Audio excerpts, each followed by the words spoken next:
Good morning all. Welcome to the second day of GILT Conference 2013.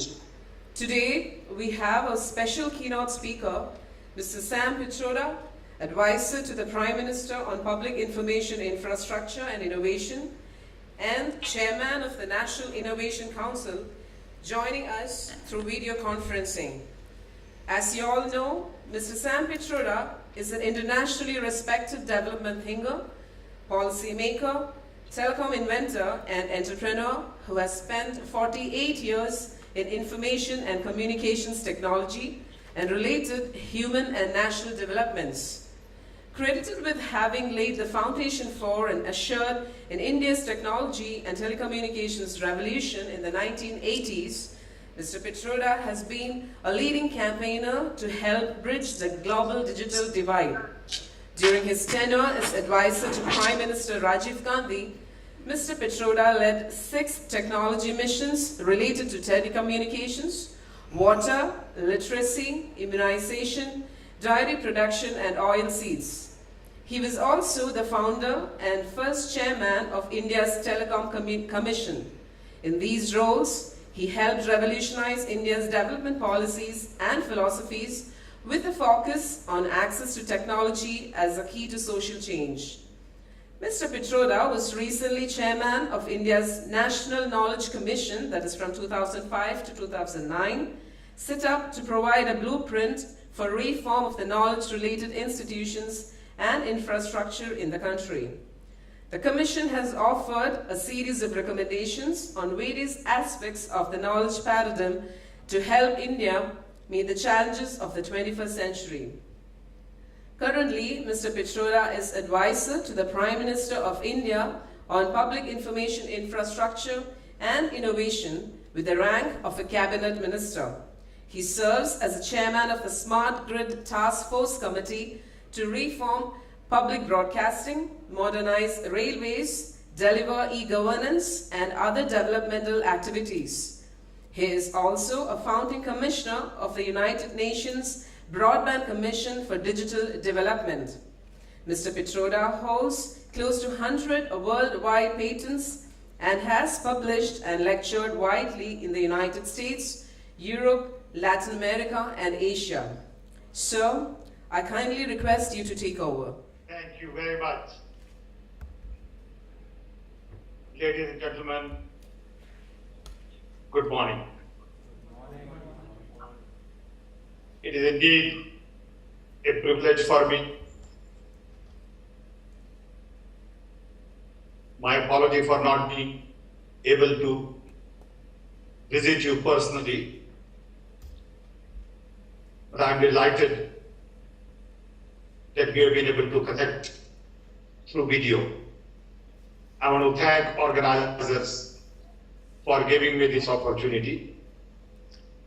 I've been briefed about your community and the good work you all are doing. Fuel Project is aimed at solving the problems of inconsistency and lack of standardization in software translation across the platform. This is a very important initiative, essentially earlier launched by Red Hat, and now it has grown to a huge effort towards standardization. I'm told that fuel is used for e-governance by Government of Maharashtra, and localization is guided by professionals at CDAC, Center for Development of Advanced Computing. I would like to take this opportunity to tell you a little bit about what our government has been trying to do in creating the public information infrastructure and related platforms that we believe would help re-engineer government and many of our processes to really meet the needs of the country in the 21st century. As you know, today we are a nation of a connected billion. in a short span of 20 years, we've been able to go from 2 million telephones to roughly 900 million telephones. We have a million kilometers of optical fiber. We have our own large mobile telephone companies. We have created our own business models to really survive and to some extent grow with lower ARPU. And now we are moving towards providing broadband nationwide. At the same time, in the last 20 years, we've been able to create large pool of talent in software. We've been able to build our own multinationals, and we generate about $100 billion worth of software and services related export every year, year after year.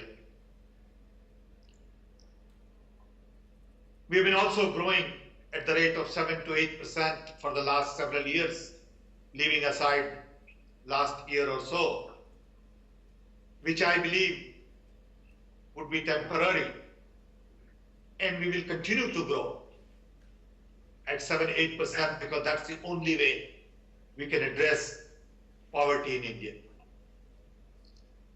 But we believe IT is going to play a very important role going forward in really transforming not just governance, but also education, health, agriculture, financial services, business, trade, commerce. And as we understand, web has impact almost on everything we do, especially with cloud computing, open source software, low cost terminal,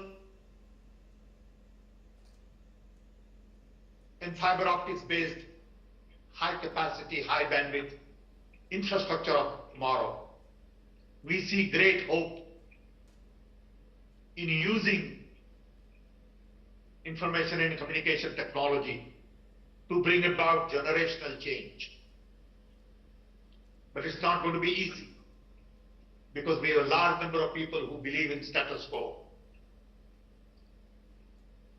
Very few people really want to change substantially. People like incremental change. But the information and communication technology, including efforts like fuel, will bring about generational change. So let me give you a little feel for what this government has been trying to do. Unfortunately, very little gets publicized. In our media, there is always this great deal of noise. And as a result, signal really doesn't get the kind of presence it deserves. So as part of the public information infrastructure, designed really to support generational change in governance and back right to information, which really requires us to democratize information, government is building two major networks. One known as National Knowledge Network. This network is designed to connect 1,500 nodes with 40 gigabit bandwidth to connect all our libraries, all our universities, all our R&D institutions, and hopefully, ultimately, all our courts, and really work more as the mother of all the networks. This is based on the existing fiber optics network that we already have, but it is with 1,100 nodes is already built, working today, and we have spent about, I would say, 7,000 to 8,000 crores, ultimately 10,000 crores on this network. It has 7 cores, and this network is already available. With majority of our universities, 20,000 colleges are connected, and almost all of our research laboratories are connected. But we really don't know how to use this bandwidth effectively. And I think it'll take some time before we begin to really learn a lot more about using this kind of bandwidth. The second network is called National Optical Fiber Network. Is designed to connect 250,000 panchayats to optical fiber. This is based on the fact that we already have million kilometers of optical fiber in place. We are adding another 500,000 kilometers to go below district and blocks all the way to panchayat. We are using BSNL, RailTel, and Power Grid as the three main companies with right of way from all the states to build network for panchayat. This is going to cost us about 35,000 crores. We hope to have 100,000 panchayats connected by April 2014, and then remaining 150 year after that. This is very ambitious program. When this happens, we will have to develop local applications in local language. Local content is going to be critical. And that's when I believe the efforts you all have put into fuel would be more meaningful to us. In addition to these two networks, we are building series of platforms. As you know, Nandan Nilekani is building a platform for ID, where every resident in the country would have a unique identification number with facial, fingerprint, and iris. Dr. Ramaswamy and Dr. Kasturi Rangan are helping us in building a GIS platform. A lot of work is already going on GIS. So one basic portal for all of the maps in the country. Today, there are lots of different maps. Revenue department is their map. Power department is their own map, which is different than the telecom, then water. And the idea is to really standardize, normalize, and use one set of maps for everything. We've been planning this for the last 3 years, and finally it is beginning to happen. Then we have a platform for data center with 4 major data centers in the country, along with 1 data center per state.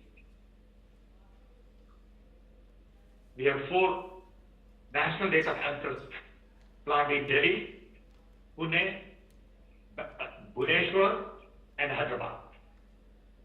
A lot of work is underway.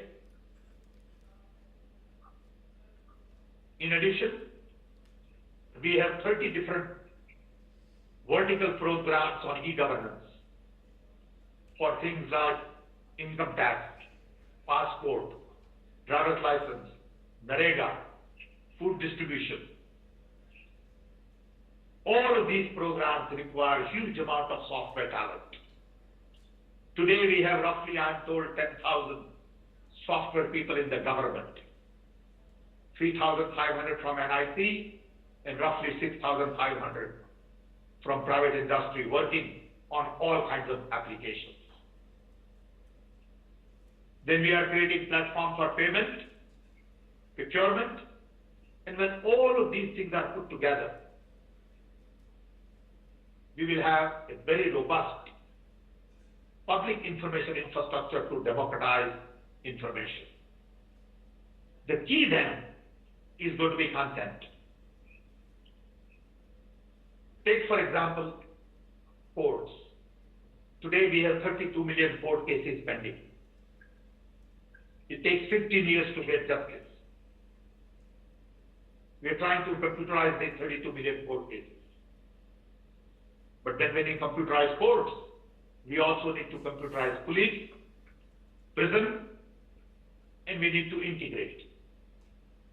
And a lot of these efforts are in local languages. We need to create standards. We need to re-engineer processes. We need to rely on web-based services. And I think this is where your efforts are going to be really useful in the next year or so. This government is committed to democratize information because we believe we have right to information, but we really don't have information organized in the manner it should be available to public. We realize that we have a long way to go. A lot of our government files need to be computerized. And this is very difficult because many people still prefer old ways of handling files. We have an e-office software. We have an open government platform where we are opening data sets from the government so the public, especially young, can begin to develop local applications, create new businesses, and really work with data sets, whether these data sets relate to education, literacy, infant mortality, or planning commission data. All of these things will create new applications, new opportunities, and hopefully new businesses. The main focus will have to be local language, relevant applications, and I believe there is just a lot of work in this area. We cannot take all the work that has been done abroad and expect that to work lock, stock, and barrel in India. When we look at Panchayat requirements, we realize that we need to develop series of packets and packages for applications at Panchayat level. Right from money transfer, direct cash transfer that is, to managing government programs, managing local panchayat, training, education, health, agriculture, commerce, all of these would require focus on local consideration. And we believe if we are to use internet and the web for generational change, we will have to create not only the network like NKN and NOFN, not only just the platforms, but also a lot of applications. And that work, many ways, will dictate how successful we are in using internet and web to transform India and our governance efforts. But I must say that the government is committed, quite concerned, and has taken very bold steps. If you were to add all of the efforts of the government today on democratization of information, I would say this government would probably spend close to 100,000 crores in democratizing information, which is a massive task. But unfortunately, we get very little credit for it. We appreciate the effort you all are putting into fuel, in standardization, translation, and other activities. And we believe going forward, this is going to be very, very critical for all of us. So when I learned about fuel, I was quite excited. I did a little bit of reading, and I readily agreed to address this book. And I thought the best way would be to really give you a feel for the overall public information infrastructure activity, and also tell you a little bit about our efforts on innovation. If we have a platform like this, we must learn to innovate. If we don't innovate, I don't think we'll be able to use that platform effectively. Recognizing this, Government of India decided to set up a National Innovation Council to really encourage innovation as a platform. We have a variety of activities besides councils at the state level, sectorial level. We are also creating a fund to really help in the ventures related to helping bottom of the pyramid with innovations.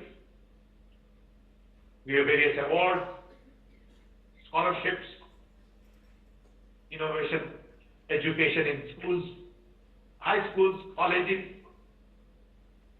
and all of these efforts are really designed to really encourage people to think differently, find new solutions, and really help in bringing about generational change.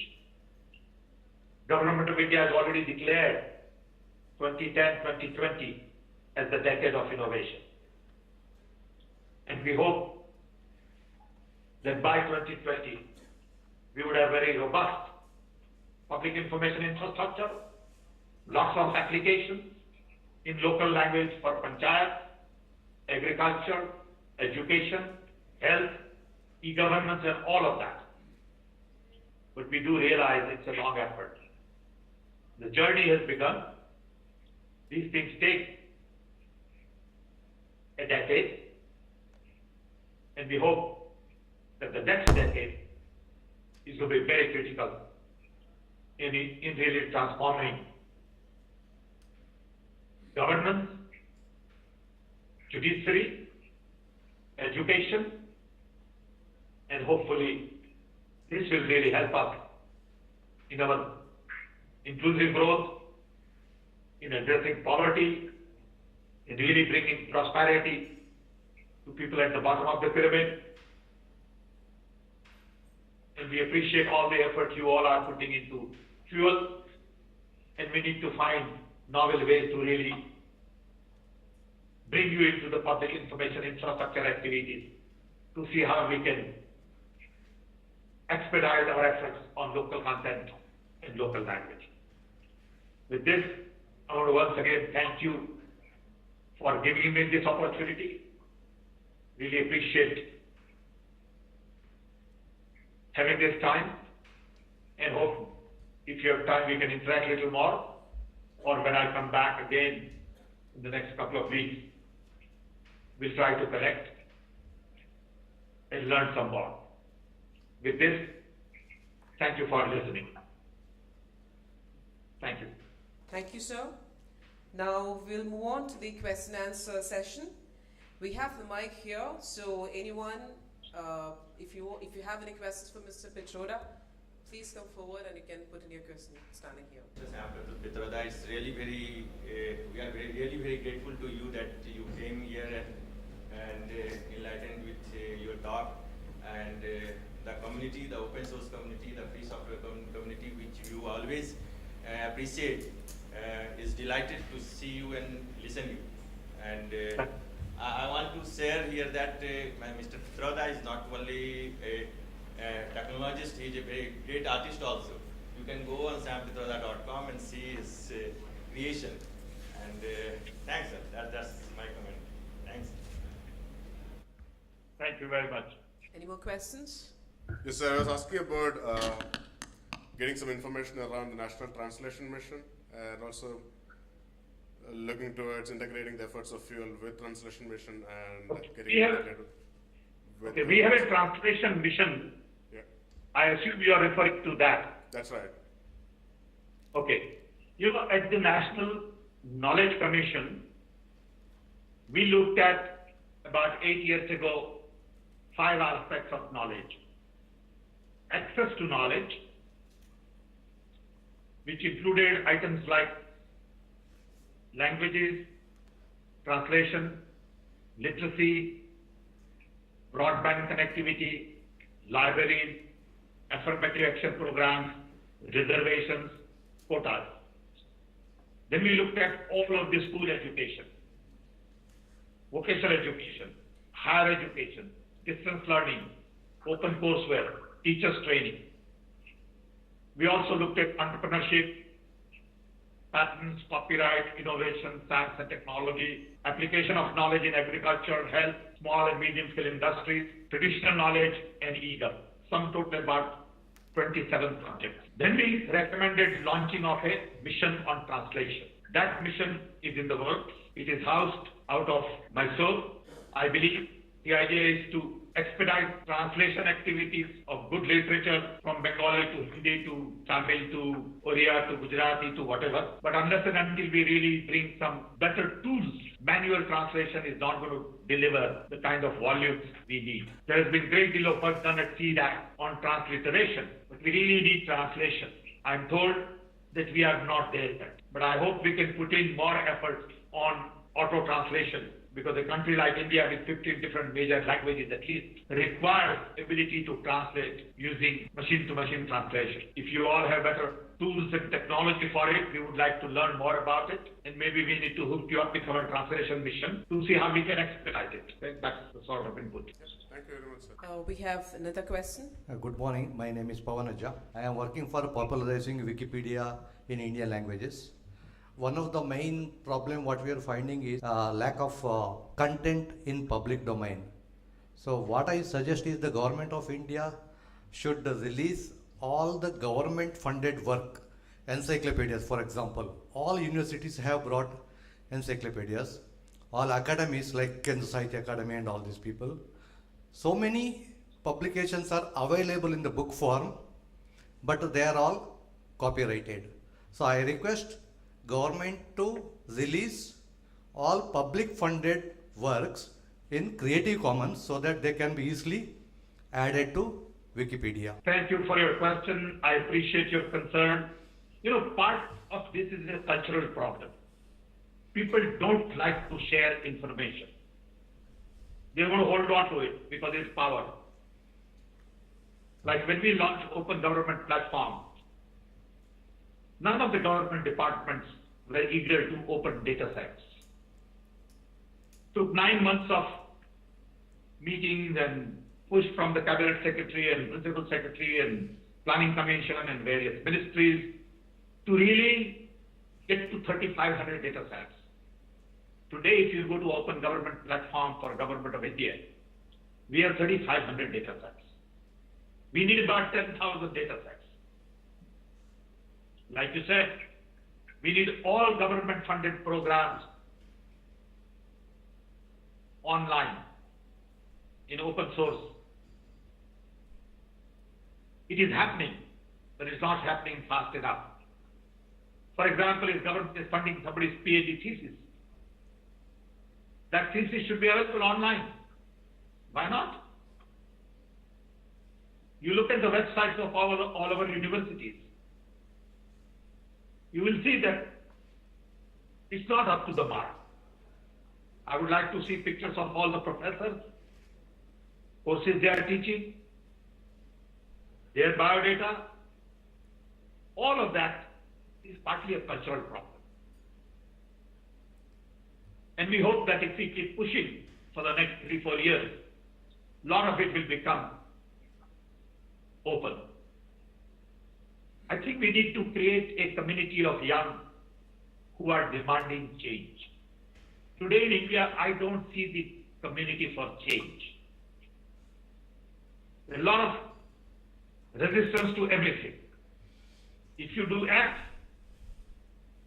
people don't like it and they will say do Y. If you do Y, people will say do Z.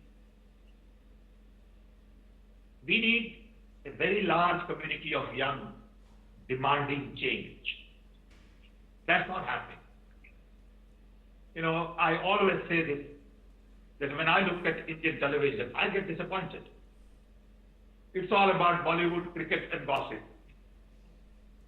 There is very little about change that we need in the system. There is very little talk about good work that people are doing. Just take, for example, the work you are doing. Very few people know. because there is very little interest in change. I think we need change everywhere. And I agree that we need government to open up their data. If government funded programs are available, this is public money and public has a right to know about it. Fortunately, we passed right to information, which was a historic bill. I believe we have not understood the importance of right to information.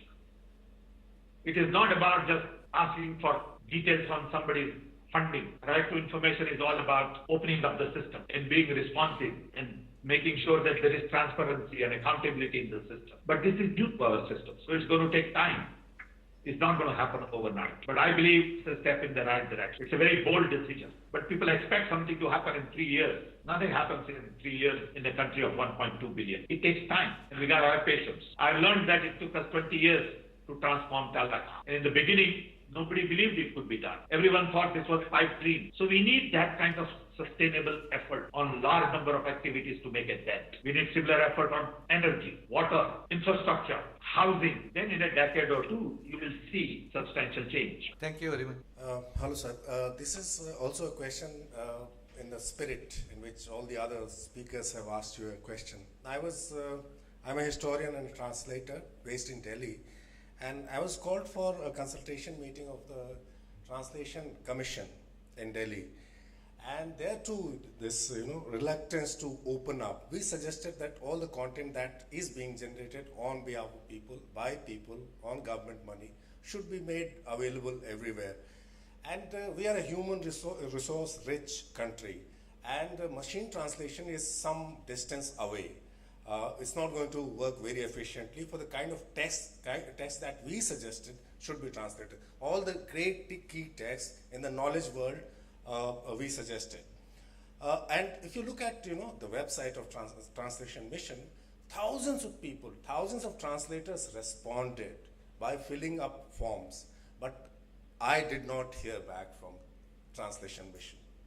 So people are ready to translate. There are enough translators in this country. I know that from experience, but we have run this translation kind of community for a long time, both for software as well as for social sciences. So there are enough people who can do this work efficiently, but people don't know. Translation Mission, for example, does not get back to them. After that initial form enrollment, I don't know what is happening. I think we need to really use computer technology there as well. I'm sure they are using manual files. They don't have a portal. So we need to create a portal on translation. People should be able to create sort of, a marketplace saying, I can translate for you. This is what I, have, and this is what you are looking for. So we need to create this matching service. I will talk to them. I haven't really paid attention to it, but I think it's a good point you are making. I will find out. Maybe you should also bug them saying, why don't you put it online?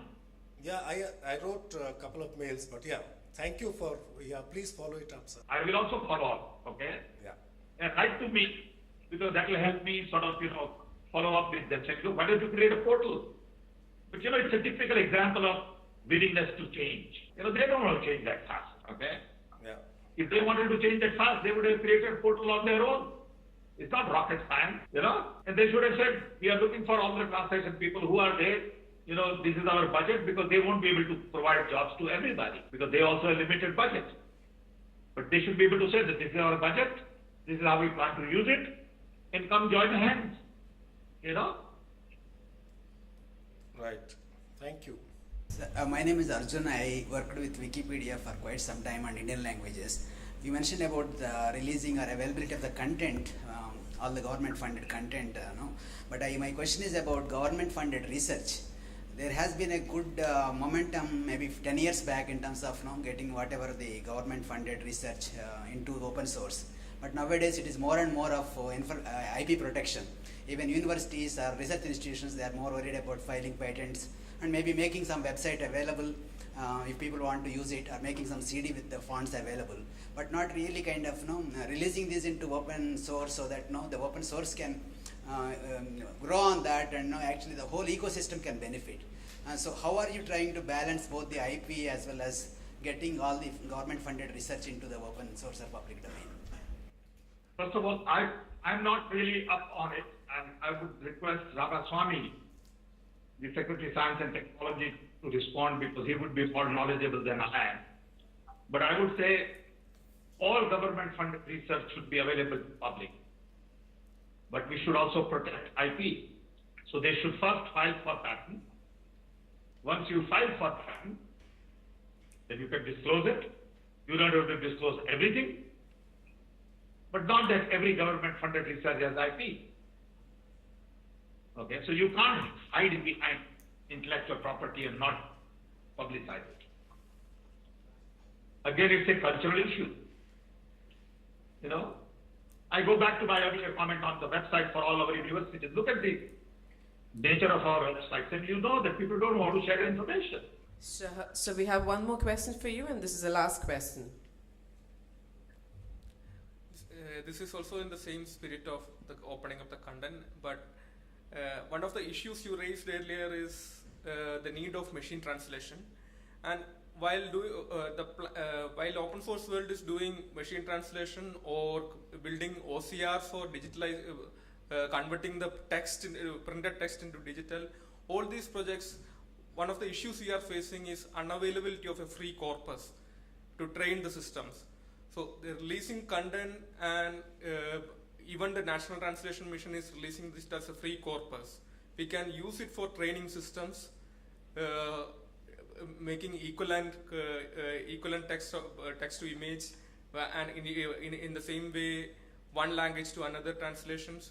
So this is one of the blocking elements or machine translation in an open source way. I think that importance also need to be added to the translation mission because it is linking each other. I don't know whether you have been interacting with translation mission people. I haven't had a chance to interact much after the mission was set up. But now that you have raised a lot of these questions, I would look into it and educate myself a little more. I should have done that before this meeting, but I just didn't get time. So I promise you, I will ask for a report, I will learn a little more, and I'm very interested in translation mission. You know, National Knowledge Commission recommended this. Fortunately, government acted on it. And I think it's important for me to really learn a little more about it. And I promise you that I will do that. Thank you, sir. Thank you, guys. So as you might have already got the idea about the open source and the fuel efforts, would you like to suggest anything else to our community? You know, our connection has deteriorated. I see you all in a fuzzy way, and it chops all of a sudden. So I couldn't hear you well. All right. Thank you for your time, sir. As Rajesh said, we're really delighted to listen to your enlightening talk, and we really appreciate it. It is indeed a very proud moment for all of us here at the Fuel GILT Conference 2013 to have you as our special keynote speaker. Thank you once again, sir. Thank you. Thanks, everybody. I will sign off. Thank you.